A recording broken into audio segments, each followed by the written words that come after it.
Here's my story of a 1975 Honda CB400F Super Sport with 3,000 miles.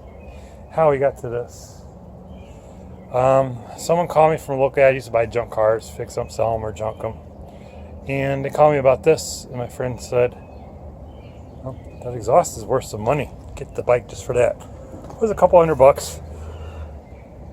So we decided to start getting it running. So we started getting it running, and then I got some of the stuff re-chromed from a chromer, fender, chain guard, and then I just got the carbs rebuilt. Just didn't like how it was, frame was rusted. So I found a guy on Craigslist through a wanted ad I put on there. Let's call him Will. We gave him $50 down, gave him bearings and stuff for the head. He said he could do it.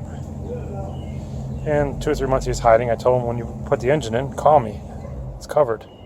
And the engine's inside right now, but sure enough, took it apart, put the engine in without my help, scratched the crap out of it.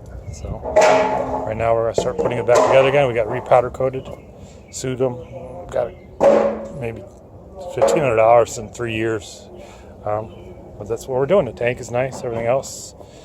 We got a 72 CB350 for mock-up.